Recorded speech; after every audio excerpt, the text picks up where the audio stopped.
سلمت قلبي يا ربي تغسله. السلام عليكم ورحمة الله وبركاته.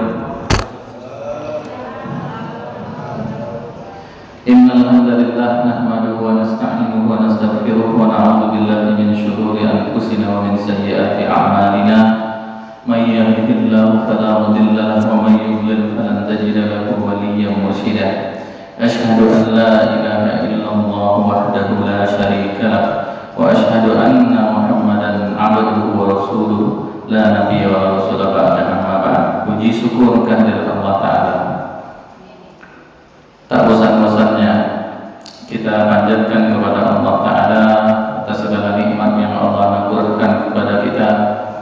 Sampai pada pagi hari ini Allah masih memberikan kesempatan kepada kita untuk sama-sama memperbaiki diri, sama-sama memperbaiki hati, sama-sama membersihkan jiwa, sehingga Allah berikan kesempatan pada kita untuk sama-sama duduk di masjidnya yang mulia pada pagi hari ini untuk melaksanakan satu kewajiban, satu pengabdian kita kepada Allah Rabbul Izzati wal Jalalah berupa salat subuh berjamaah.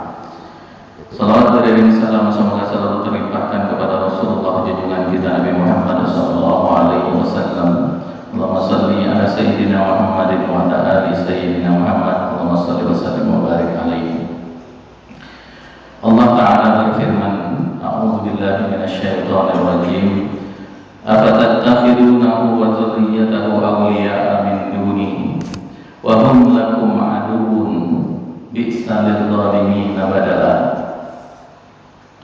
Allah berfirman, apakah kalian akan mengambilnya dan keturunannya sebagai wali-wali, yakni syaitan, wa hum lakum aduwwun, sementara dia adalah musuh bagi kalian, bi'sa lidh-dhalimin badala. Maka sungguh pengganti yang buruklah apabila kita mengambil syaitan dan keturunannya sebagai wali. Syaitan berarti ada keturunan juga. Dalam ayat ini ada bapak setan, ada anak setan, ada cucu setan. Kemudian janji setan di dalam Al-Quran sudah disebutkan, fabi'izzatika la'ughwiyannahum ajma'in, dan dengan kemuliaan-Mu ya Allah, dengan keperkasaanmu ya Allah, aku benar-benar akan menyesatkan manusia-manusia itu keseluruhannya. Bagaimana syaitan ingin menyesatkan manusia kalau Allah tak beri kesempatan, Allah tak beri izin? Tetapi bolehkah kita menisbatkan kekurangan kepada Allah Ta'ala? Tidak boleh. Justru ini adalah bagian dari ujian yang Allah berikan kepada hamba yang bernama manusia. Illa ibadaka minhumul mukhlasin, kecuali hamba-hambamu yang diikhlaskan. Mukhlasin, bukan mukhlisin. Yang diikhlaskan oleh Allah, maka dia akan dijaga dan terjaga langsung secara otomatis oleh Allah Ta'ala. Berarti di sini orang yang menjadikan syaitan sebagai wali itu adalah orang-orang yang mencari tempat pengganti yang buruk. Dan di antara orang-orang yang suka menjadikan syaitan sebagai wali adalah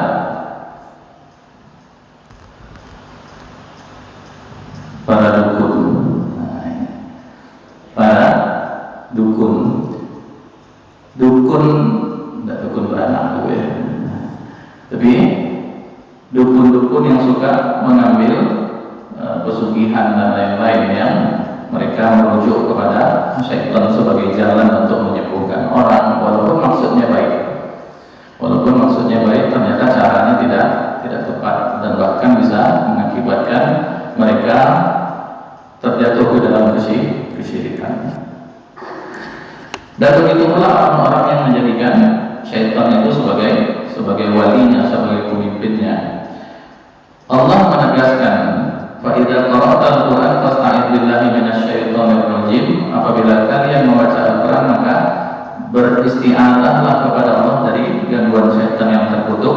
Kenapa? Kalau kita sudah beristiadah menyandarkan perlindungan kita hanya kepada Allah Ta'ala, innahu laisa lahu sultanun 'alal ladzina amanu, sesungguhnya setan itu tidak mempunyai kekuatan di atas orang-orang yang beriman. Wa 'ala rabbihim yatawakkalun, dan orang-orang yang bertawakal hanya kepada Allah saja, kepada Rabb mereka. Jadi orang beriman dan bertawakal hanya kepada Allah. Karena kadang-kadang ada orang yang beriman tapi masih melakukan kesyirikan, dan ini sudah ditegaskan di dalam Al-Quran, juga disebutkan dalam firman Allah, alladzina amanu wa lam yalbisu imanahum bidzulmin ulaika lahumul amnu wa hum muhtadun. Dan orang-orang yang beriman dan memakaikan pakaian keimanan mereka dengan kesyirikan ataupun kezaliman, maka tidak ada jaminan aman dari Allah untuk mereka, dan mereka bukan orang-orang yang mendapat petunjuk. Maka kita diminta untuk memperbaharui iman selalu. Kadang awal sudah beriman, tapi kadang-kadang kita lupa bahwasanya ada unsur-unsur yang dapat melalaikan kita dari keimanan. Kita pakaikan pakaian keimanan kita dengan bentuk kesyirikan kepada Allah Ta'ala. Dan itu pernah akan terjadi ketika zaman Nabi SAW. Waktu itu ketika awal-awal Islam, orang-orang musyrik itu menggantungkan pedang mereka di atas sebuah pohon yang dianggap berkah. Menggantungkan pedang mereka di atas sebuah pohon yang dianggap berkah, yang di situ mereka meyakini bahwa mereka akan menang nanti kalau dalam peperangan. Maka orang-orang yang beriman ketika itu yang baru masuk Islam, mereka juga minta kepada Nabi SAW, ya Rasulullah, kenapa kita tidak membuat seperti yang mereka buat? Kita gantungkan buat pedang di sebuah pohon berkah, sebuah tempat yang dapat nanti akan memenangkan kita. Ternyata Nabi SAW dengan tegas mengatakan bahwa itu adalah bagian dari perbuatan yang dilarang oleh Allah Ta'ala dan dapat mengakibatkan kesyirikan. Bapak Ibu jemaah yang dimuliakan Allah, musuh kita ini ada musuh zahir dan ada musuh batin. Kalau musuh zahir itu nampak, maka di dalam kitab tafsir ini disebutkan kalau musuh yang nampak itu masih bisa kita sokok, kita riswah, nah, dia lah, tolong jangan gua ataupun tolong mampu untuk proyek maaf. Alhamdulillah mendaliknya. Tolong mampu untuk misalnya melakukan suatu perbuatan yang batil, bahkan perbuatan yang batil. Nah, setan yang namanya manusia ini masih bisa disokok, termasuk dengan perbuatan baik kita kepadanya. Karena manusia itu mempunyai dua sisi kemarinnya. Manusia mempunyai dua sisi, ada baik, ada buruk. Jadi kalau kita senyumi, kita baik-baiki, maka pada dasarnya jiwanya akan melunak dan tidak berkeras, sehingga kita nanti dapat pengaruh yang baiknya juga darinya, bukan kezaliman dan penindasan. Sementara yang namanya syaitanul jin, setan dari bentuk jin ini tidak bisa disokok. Nah, itu pula bedanya. Setan yang bernama jin ini tidak bisa layak balu rishwatan wala yuksiru fihi jamil, tidak bisa disogok, tidak bisa pula kita baik-baik semua setan itu. Kenapa? Karena pada tabiatnya mereka sudah syarirul betok. Syarirul betok itu memang sudah jahat dari tabiatnya. Jahat dari tabiatnya ini yang sudah mereka janjikan, mereka akan sesatkan manusia. Itu di hadapan Allah Ta'ala janji mereka, betul-betul akan kami sesatkan mereka. Maka apapun yang membawa kita kepada kesalahan, ada kesesatan, maka pada dasarnya memang itu ada pengaruh syaitanul jin di dalamnya, setan dari golongan jin. Walihada amara Allah Ta'ala bi musara'ati syaitanil insi wa mudaratihi bi isda'il jamil ilaihi. Makanya kalau sama setan yang dari golongan jin itu, maka Allah Ta'ala bukan menyuruh kita berbaik-baik sama dia, tetapi menyuruh kita untuk berta'awudz dan beristi'adzah kepada Allah Ta'ala, minta perlindungan, kecuali kepada syaitan yang berbentuk manusia.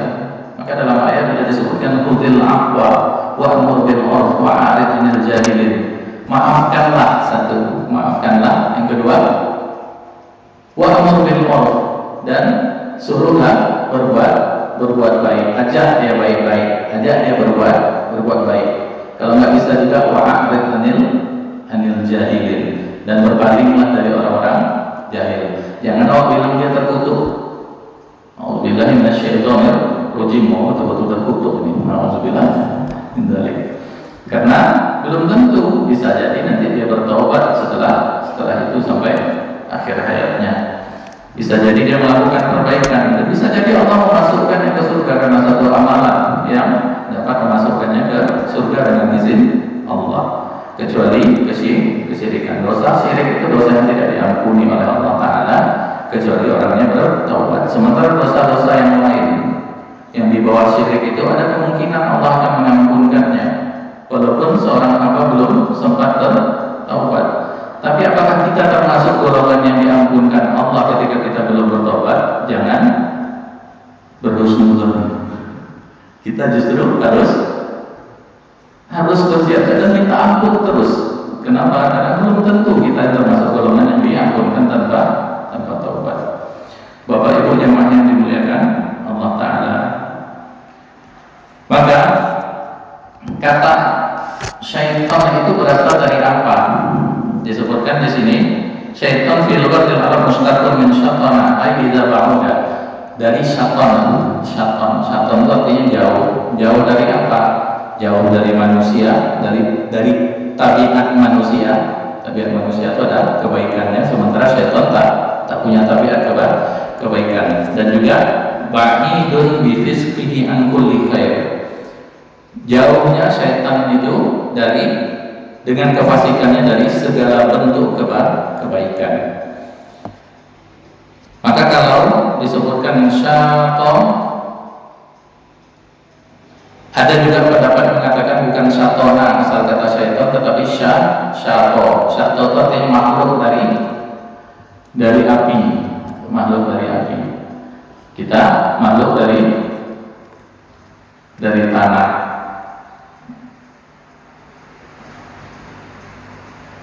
Jamaah yang dimuliakan Allah, di sini disebutkan kilahuma sahih. Kedua-duanya maknanya adalah benar. Maka syaitan adalah mustaqun minnal ba'id anil sahih, Allah sahih, jauh dari kebenaran. Wa lihadza yusammuna kullama tamarrada min jinni wa insi wa hayawanin syaitan. Setiap yang berlampaui batas dari golongan jin, dari golongan manusia dan hewan itu bisa dikatakan disebut dengan kata-kata syaitan. Maka dalam ayat juga disebut wa kadzalika ja'alna likulli nabiyyin, dan begitulah telah kami jadikan bagi setiap nabi itu aduwan syayatinal insi wal jin, musuh-musuh dari golongan syaitan, dari golongan jin dan manusia. Nah, kalau ada orang yang memusuhi nabi, ada orang yang merubah syariat nabi, maka pada hakikatnya dia juga bagian dari syaitanul ins.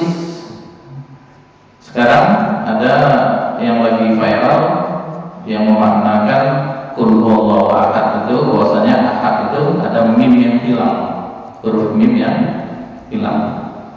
Jadi sebetulnya qul huwallahu ahad, katanya seperti itu. Katakan bahwasanya Allah itu adalah Ahmad. Ahad mimnya hilang. Berarti yang menganggap Quran itu kurang, gitu kan? Sementara telah ijma bahwasanya Quran tidak ada kekurangan. Oh, tapi mastur yang tidak disebutkan, utifatil mim, dihapus kata mim. Sebetulnya qul huwallahu ahmad, sesungguhnya Allah itu adalah Ahmad. Ahmad itu bisa makna terpuji, bisa juga makna yang dimaksud adalah Nabi Muhammad, karena nama lain dari Nabi Muhammad adalah Ahmad, tapi mengarahnya ke Nabi Muhammad, karena awal diciptakannya manusia, awal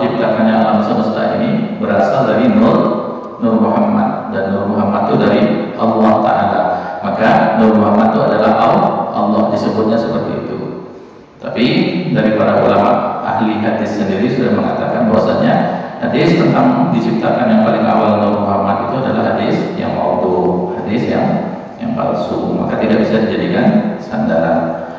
Mungkin kita pernah lihat di YouTube ataupun di TikTok yang berkaitan dengan perkataan ini. Mungkin dalam hal lain bagus, cuman dalam hal ini mungkin terpeleset di dalam hal memahami qul huwallahu ahad. Begitu juga nanti ada nikah 1:50, 1:50. Akhir zaman ini umat Nabi Muhammad SAW itu 1:50. Maka al-qayyimul wahid, satu orang laki-laki nanti akan menanggung jawab 50 wanita. Memang semakin banyak wanita dibanding laki-laki, dan biasanya sampai akhir Ramadan yang banyak wanita daripada laki-laki. Nah, karena apa? Karena peperangan, karena yang lain-lain dan seterusnya yang menyebabkan laki-laki semakin sedikit. Tetapi tidak pernah berubah syariat Nabi Muhammad SAW yang nikah itu hanya boleh 1:4 maksimal, itu pun kalau mampu. Apakah kita tidak disuruh memelihara janda-janda, kita tidak disuruh memelihara anak yatim, tidak bisa disuruh memelihara orang miskin, kita diperintahkan juga memelihara itu. Jadi kalau kata-kata al-qayyim itu dimaknakan memelihara bermakna nikah, itu juga tidak tepat. Karena apakah harus dinikahi janda? Enggak juga gitu. Kita harus tetap membantu kalau dia membutuhkan pertolongan. Orang miskin juga seperti itu, anak yatim juga seperti itu. Maka makna itu tidak memberikan pengaruh menjadi menikahi 50 orang, dan itu telah ijma, kesepakatan para ulama dalam hal itu. Bapak Ibu jamaah yang dimuliakan Allah, ar-rajim yang terakhir dari mana a'udzubillahi minasyaitonir rajim. Ar-rajim itu adalah fa'ilun bima'na maf'ul. Fa'ilun bima'na maf'ul artinya dia yang jadi objek, maf'ul. Ar-rajim artinya dilaknat, terlaknat. Matrudun 'anil khairi kulli. Apa itu yang maksud terlaknat? Itu apa sih? Dia tertolak dari segala bentuk kebaikan. Maka kita tidak boleh bilang manusia itu rajim. Tertolak dia semua dari bentuk kebaikan. Yang kita boleh itu bilang yang dari golongan syaitan, yang bukan manusia yang berbentuk jin tadi. Maka jangan nampak orang sampai bilang syaitan rajim, karena rajim kan panjang pula. Nah, ar-rajim di sini maksudnya yang jauh dan tertolak dari semua bentuk kebaikan. Yang tidak bisa kita tepatkan pada manusia. Wakilah rajimu bimakna rajim li'annahu yarjumun nas bil waswasi wal raba'is. Ar-rajim ini juga bermakna, dikatakan bermakna rajim, yaitu yarjumun nas, melempar manusia dengan waswas. Artinya apa namanya? Was-was itu ya was-was. Was-was itu keraguan-keraguan. Dia akan selalu lemparkan itu, baik dengan kata-kata yang indah, tembusan-tembusan, baik dengan kegilaannya. Jadi setan itu ada gilonya.